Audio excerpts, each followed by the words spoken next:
anticipated so everyone, the entire team, what?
tonight, they send you a wonderful good luck. Congratulations, you're part of the top 5. Candidate number 11, Sam Roque. Ray and Tagra. And I can figure out Heroes days. Being a working student is not easy when life constantly tests your strength. I experienced failures, self-doubt, and moments where giving up felt easier than moving forward. But deep inside me was a little bit.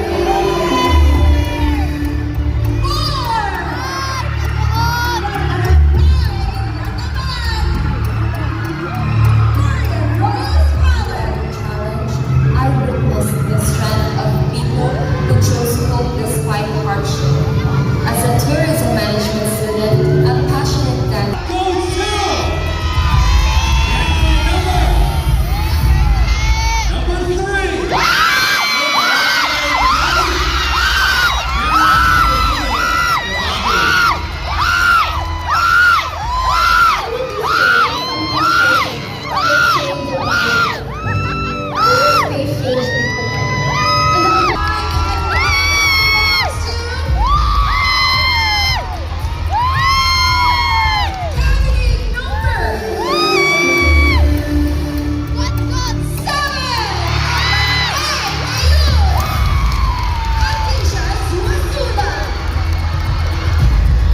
I was not born into a life of privilege, but I was raised by people who taught me that even as The final spot goes to candidate number 13.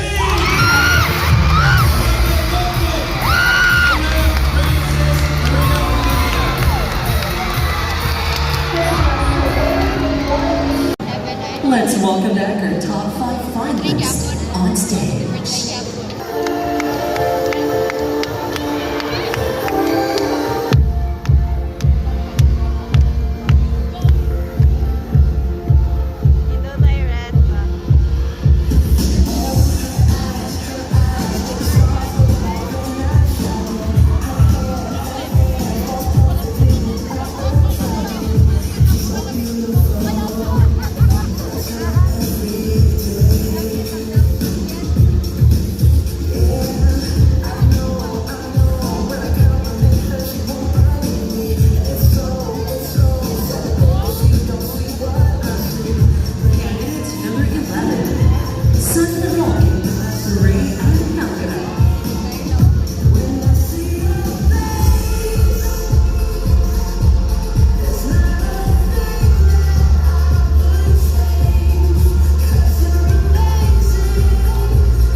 with Honorable Bernard Lopez.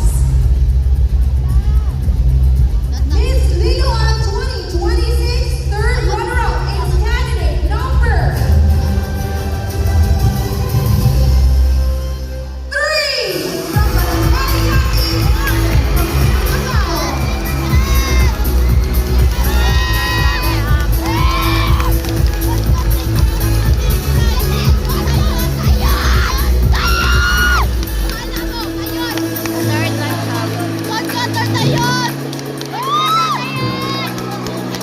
Our second runner-up will receive a sash, Duane Flowers, a flag and a check worth 30,000 pesos. Presenting the award, we have Honorable Thelma Hornan and Honorable Darwin Abbas. And our second runner-up is candidate number 4.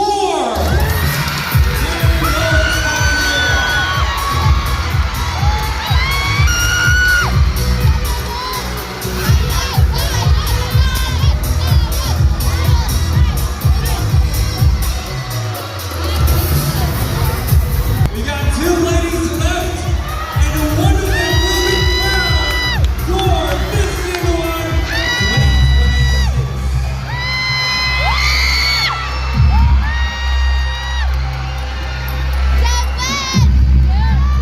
Now listen very carefully, Linoana.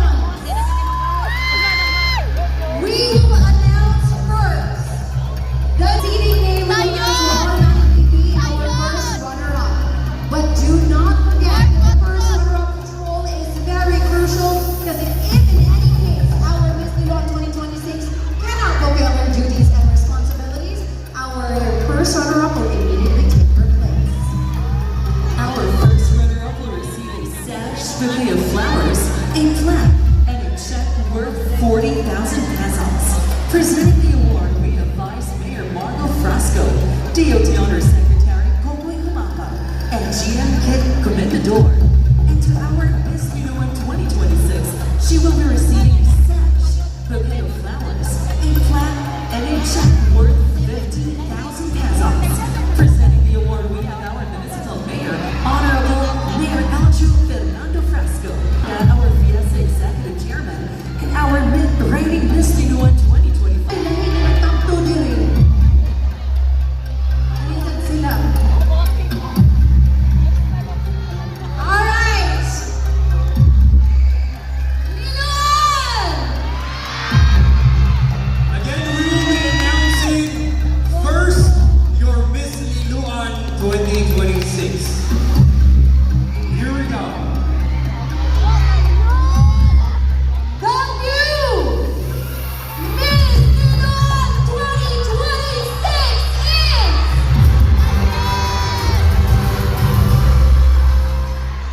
candidate number 7!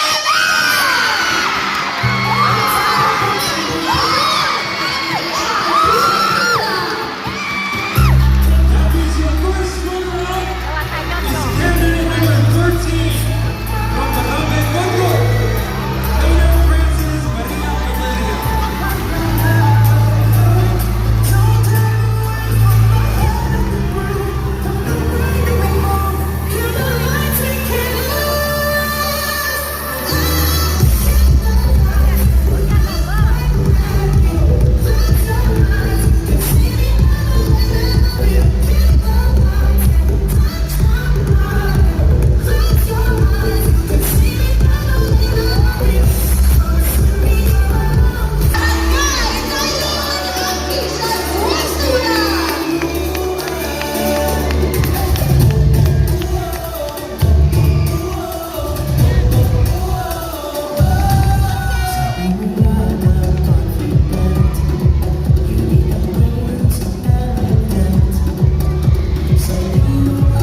sumpay nga tapos. Ano din eh. Ayun gabi, how are you feeling so far? Actually, God answered my prayer to be in the top 5. I've always prayed for this, and now I am one step closer to my dream. Pero the answer naman yung mga prayer na so naka-stop 5, mga ching na sa dragin ang mga Ako na dapat isa rin Ha? siya yung mga sarili. Susumgan na to. Nagawin mo na, sorry mo ni pagka ng ano, 10 Hail Marys. Napong man ang kabits. Puti. Yeah. Hala, nagpaklaro, Carla. But, yaman ka abad. That transformational women are born or shaped by experience and why? I'll repeat. Do you believe that transformational women are born or shaped by experience and why? I believe transformational women are born through experience. Being a woman, life was never been easy. We undergo judgment, criticism, and doubtness that sometimes we think that we are not capable enough of everything. However, I stand here tonight as a representation of transformational women, that we women are not just women. We are powerful, we are talented, because we are women. And tonight, I rise and I will shine as transformational woman. Thank you. Thank you very much. Candidate number 11. Rose Valier. Talaga ako, di ba? Kanang very active siya, 90 degrees ako ang pagka-corset this evening. Baka gamay na siyang bukton, guys. Ano naman naman, unsay ano, nagdayan ka pa rin. Nagdayan ko, pero di ba mapupunay lang yung mga kaon? Labi kayo ang labi ng Rosquillos, ang Masi. Serious, masi, empanada. Marco, back in a minute. Alright, here we go. Your final question is, what is more powerful?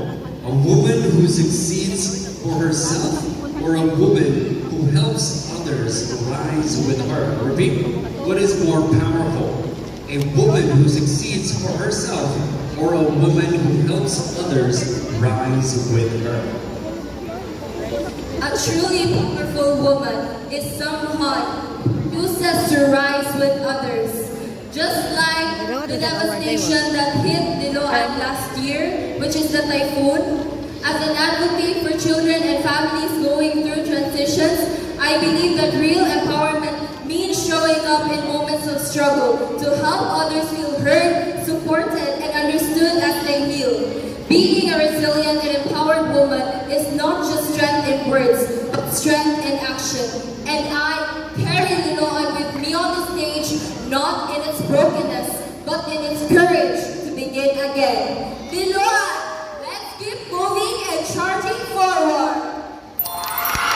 Thank you.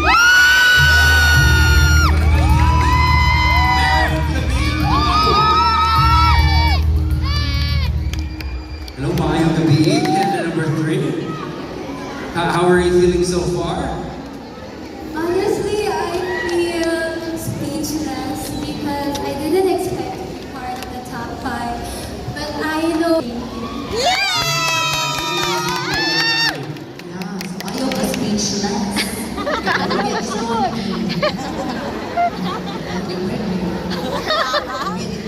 Tabaw ka pinaka-stricto sa tanan judges nila si Lord pa. Kanang grabe kayo na siya ka-judgmental sa kinabuhi. Ato biyan ang ano siya, kanang she will, I'm already manifesting it para niya ba, she will bring home the first Miss Charm crown. Diba? Merba? So kung papilion ka, ganahan ka mo ang national or international competition after sa Miss Iloan. Let's see. Let's see. Asa yung ganahan na ano, nakay ka na mo i-follow na competition like Miss Universe, Miss Earth, Pinipili. Actually, I am eyeing for Miss Universe something.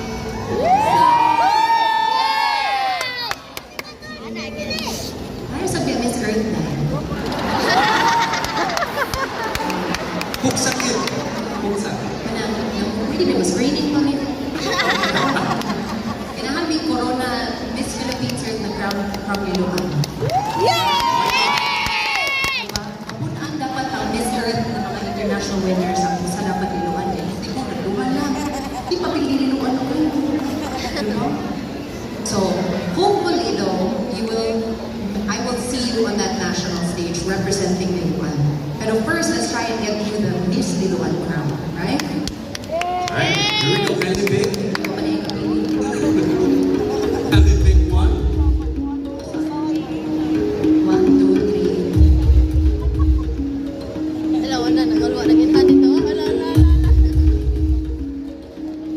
And number 3, your final question is, how do you balance being strong without losing your softness and humanity? I'll repeat, how do you balance being strong without losing your softness and humanity? Throughout my journey in Miss Niloan has never been easy.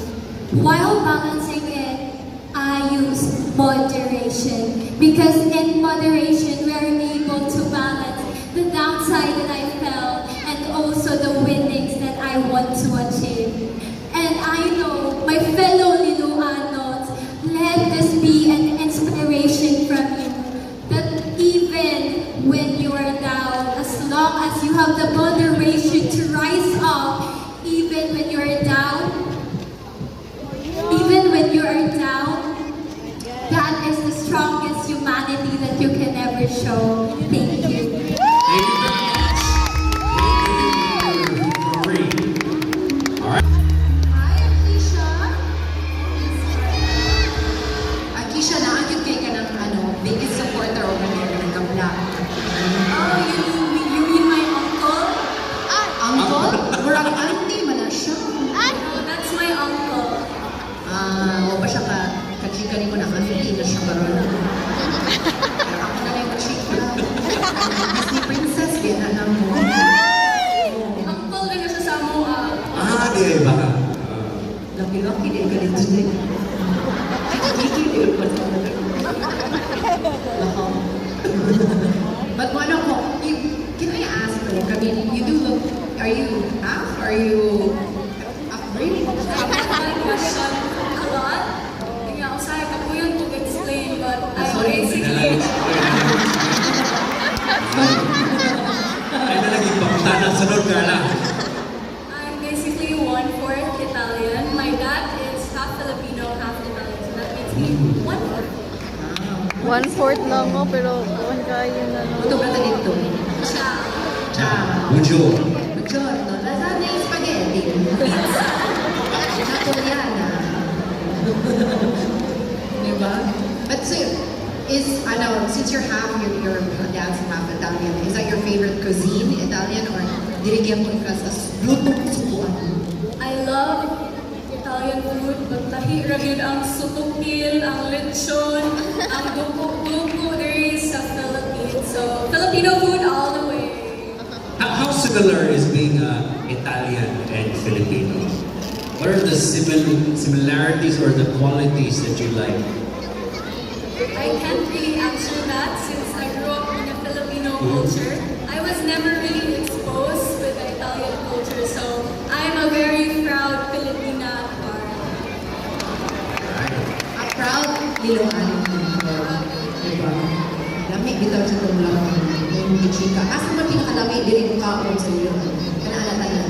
Sabi mo nga, sir, Katong sutukil. Diretso na sudan na yung char dessert. actually, pinakalamit yun din sa Iloan, kaya ang gogos lechon. Gogos? Gogos lechon. Gogos? Like go, go, go. Go, go, go. Asa man ang gogos?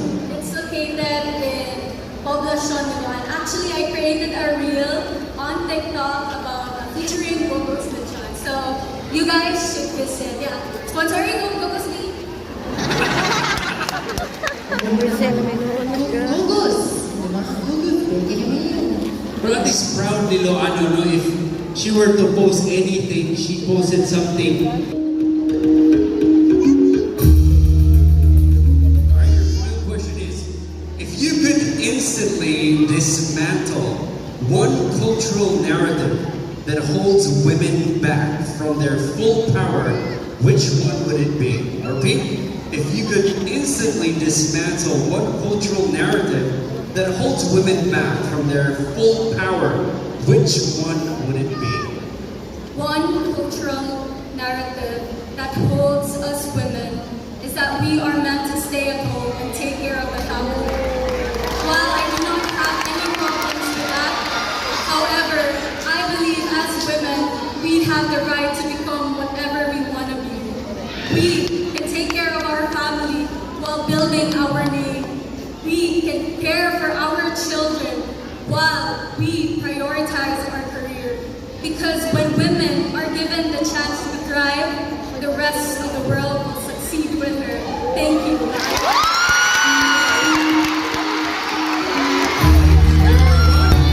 Princess Maria Olivia.